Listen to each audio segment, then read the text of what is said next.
Assalamualaikum warahmatullahi wabarakatuh.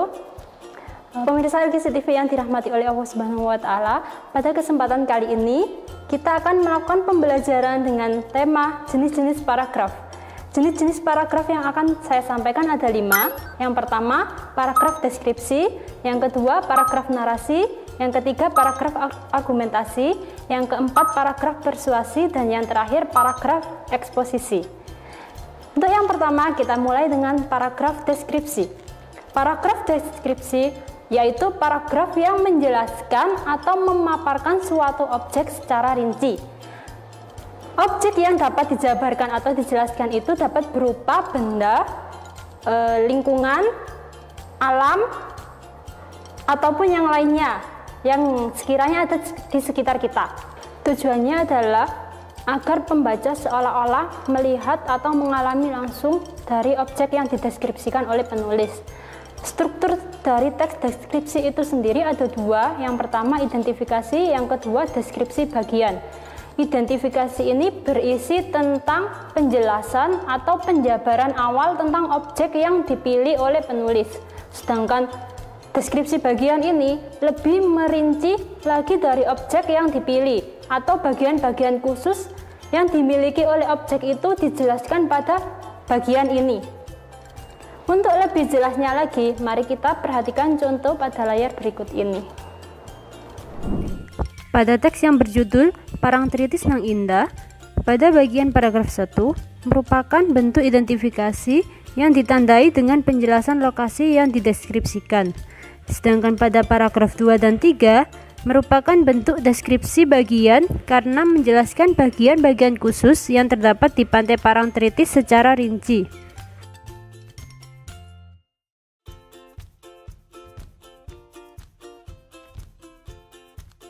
Yang kedua adalah paragraf narasi. Paragraf narasi adalah paragraf yang berisi suatu kejadian atau suatu peristiwa yang diceritakan secara runtut sehingga menjadi suatu bentuk cerita yang lengkap. Struktur dari paragraf ini ada 3. Yang pertama orientasi, yang kedua komplikasi, dan yang ketiga resolusi. Yang pertama adalah orientasi. Orientasi ini bagian awal dari pengenalan cerita. Jadi setiap kejadian yang secara umum itu diceritakan di bagian ini. Yang kedua adalah komplikasi. Komplikasi ini lebih lengkapnya lagi, atau lebih dapat kita sebut sebagai konflik dari cerita yang telah terjadi. Semua dijelaskan pada bagian ini. Yang ketiga adalah resolusi atau bagian dari penyelesaian suatu konflik yang terjadi di bagian komplikasi. Untuk lebih jelasnya, mari kita perhatikan contoh berikut ini. Sesuai dengan struktur teks yang sudah saya sampaikan sebelumnya, pada paragraf 1 merupakan bagian orientasi yang hanya berisi pengenalan tokoh-tokoh yang ada dalam cerita. Pada paragraf 2 dan seterusnya merupakan bagian komplikasi yang menjabarkan konflik-konflik yang ada dalam cerita. Sedangkan pada paragraf terakhir merupakan bagian resolusi yang menjabarkan bentuk penyelesaian dari konflik yang terjadi pada bagian komplikasi. Yang ketiga adalah paragraf argumentasi.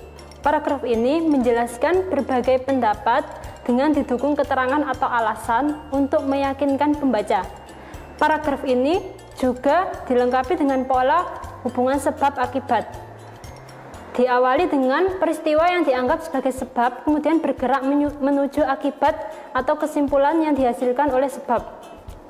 Ciri-ciri dari paragraf ini adalah mengandung data atau fakta yang dapat dipertanggungjawabkan. Selain itu, pada paragraf ini penjelasan harus dijelaskan secara logis atau sesuai dengan kenyataan yang ada. Untuk lebih dapat dipahaminya, kita lihat pada contoh berikut ini. Pada bagian contoh ini, penulis memaparkan argumentasi atau pendapatnya tentang sifat manusia yang ketika sudah meraih kesuksesan, sifatnya harus menjadi rendah hati dan dermawan. Sama halnya seperti padi, yang semakin berisi, ia akan semakin merunduk. Yang keempat adalah paragraf persuasi. Paragraf ini bertujuan untuk mempengaruhi pembaca maupun pendengar agar melakukan sesuatu sesuai dengan yang dikehendaki oleh penulis. Dalam paragraf ini juga terdapat fakta dan juga pendapat-pendapat seperti halnya paragraf argumentasi.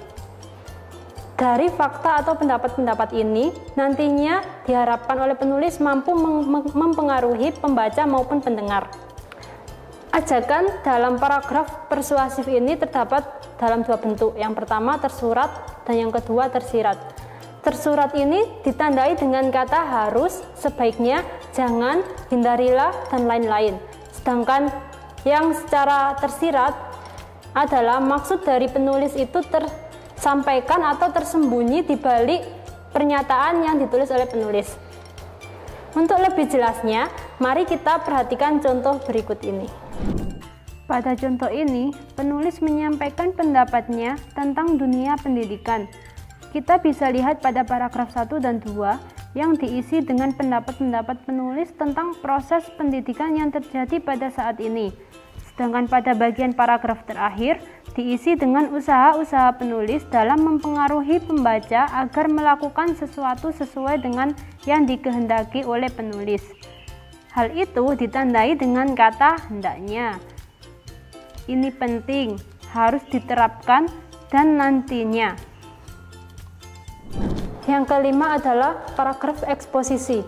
Paragraf eksposisi ini bertujuan untuk menyampaikan, memaparkan, dan menjelaskan informasi tanpa adanya ajakan. Paragraf ini dibentuk oleh dua unsur. Yang pertama, gagasan, dan yang kedua adalah fakta. Gagasan ini berisi tentang komentar maupun saran dari penulis, sedangkan fakta yaitu kejadian-kejadian yang benar-benar terjadi yang disampaikan oleh penulis sesuai dengan fakta yang ada di lapangan. Untuk lebih jelasnya, perhatikan contoh berikut ini. Coba kita perhatikan pada bagian tesis. Pada bagian ini berisi penjabaran secara umum dari teks eksposisi. Dan di bagian argumentasi berisi pendapat-pendapat yang dimiliki oleh penulis. Sedangkan di penegasan ulang, penulis memaparkan kembali hasil dari pendapatnya yang ada di bagian argumentasi.